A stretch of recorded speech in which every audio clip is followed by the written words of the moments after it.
बिखरे फूल। रामकुमार की आंखों में गहरी निराशा थी। 4 साल पहले जब उसकी पत्नी प्रिया एक रोड एक्सीडेंट में चल बसी, तो कष्ट का कोई ठिकाना नहीं रहा। वे दोनों बचपन के दोस्त थे। स्कूली दिनों की मासूमियत, कॉलेज के कितने ही मजेदार पल और फिर जीवनसाथी बनकर एक दूसरे का हाथ थामने का वादा।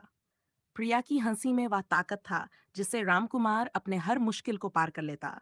पर अब हर सुबह उठते ही उस मुस्कान का आभास खोया पाया सा लगता। रामकुमार ने नौकरी छोड़ दी, दोस्तों से कट गया और अपने घर की 4 दीवारों तक सीमित हो गया।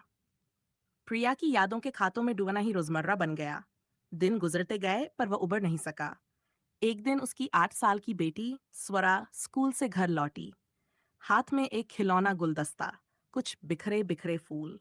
उसने बड़े मासूमियत से पूछा, पापा, क्या ये सारे फूल मुरझा गए हैं?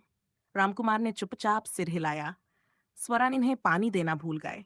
वह कुछ कह नहीं पाया। स्वरा ने अपने छोटे हाथों से फूलों को इकट्ठा किया और बोली, पापा, चलिए इन्हें फिर से खिला देते हैं। रामकुमार का सीना भर आया। उसने महसूस किया, स्वरा अब भी उम्मीद नहीं छोड़ रही। दूसरे दिन रामकुमार और स्वरा ने मिलकर बालकनी में छोटे छोटे गमले लगाए। उसमें ताजे फुलझड़ी के पौधे, गुलाब की कलियां और चमेली के सुगंधित पौधे। स्वरा ने बड़ी चाव से मिट्टी डाली, पौधे लगाए और धीरे धीरे पानी दिया। रामकुमार भी वहीं था, धीरे धीरे जीवन की ओर एक बार फिर हाथ बढ़ाते हुए। धीरे धीरे महीने बीते, फूल खिले, गमले सुनहरे हुए। हर सुबह स्वरा फूलों पर पानी डालने आती और रामकुमार बातों में उलझा रहता कि कैसे प्रिया के सपनों को भी पूरा किया जाए। एक शाम गुलाबी आसमान के नीचे स्वरा ने पूछा, पापा, प्रिया मम्मी को भी क्या फूल पसंद थे? रामकुमार ने शर्माते हुए कहा, हाँ, लिली और हर्किड। स्वरा ने मुस्कुराकर कहा, तो चलिए, कल मम्मी के जन्मदिन पर हम वही लिली देकर उसकी याद ताजा करते हैं। रामकुमार की आंखों में आंसू थे। दुख के साथ साथ एक प्रकार की ताजगी भी महसूस हो रही थी। अगले दिन सुबह सुबह वे दोनों बाजार गए। स्वरा ने बड़ी सावधानी से 2 सफेद लिली चुनी। रामकुमार ने गगन को निहारा और बोला, आज तुम्हारी मम्मी जन्नत में भी मुस्कुरा रही होगी। वापस आकर उन्होंने घर के पार्श्व में बनाए गए छोटे से श्रद्धांजलि स्थल पर लिली चढ़ाई। स्वरा ने दोनों हाथ जोड़कर कहा, हमें फिर से खुश रहना है ना पापा? रामकुमार ने धीरे धीरे मुस्कुराते हुए स्वरा को गले लगाया। पुनर्जागरण उस रात रामकुमार ने पहली बार 4 साल बाद डायरी खोली, जिसमें उसने और प्रिया ने भविष्य के सपने लिखे थे। हम एक दिन अपना छोटा सा बाग लगाएंगे, जहां रात को प्रिया की हंसी तारों के संग उतरेगी।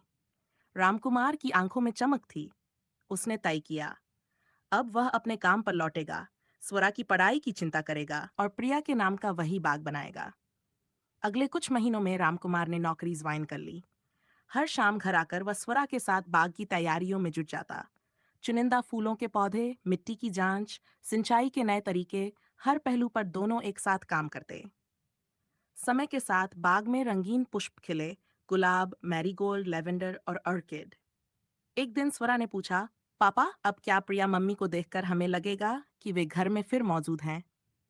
रामकुमार ने आंसू पोंछकर कहा, हाँ बेटा, यही तो उनका उपहार है। हर सुबह ताजगी, हर शाम सुगंध। और इस तरह वे बिखरे फूलों को फिर से जिंदगी दे गए, जैसे रामकुमार ने अपने टूटे हुए दिल को फिर से बहलाया। इस बगीचे ने उन्हें सिखाया कि भले ही कोई हमें छोड़कर चला जाए, उसकी यादों में पलते अरमानों को संजोकर हम अपनी जिंदगी फिर से खिला सकते हैं। मूल बातें जो कहानी बताती है। दर्द से सामना। कभी कभी अपनों को खोने का दर्द इतना गहरा होता है कि हम जीवन से ही हार मान लेते हैं। उम्मीद की किरण। एक बच्चे की मासूमियत और छोटी छोटी कोशिशें हैं हमें फिर से जिंदा रहने का साहस देती हैं। स्मृतियों का सम्मान। खो चुकी चीजों को स्मृतियों और प्रतीकों, फूल के माध्यम से संजोकर हम अपने अतीत को नए सिरे से जी सकते हैं। पुनर्निर्माण। मुश्किल हालात भी हमें एक नई शुरुआत का सबक दे सकते हैं, अगर हम अपने इरादों को मजबूत रखें। उम्मीद है ये लंबी इमोशनल कहानी आपको पसंद आएगी और आपके दिल में किसी को खोने के दर्द को समझने और उससे उबरने की प्रेरणा देगी।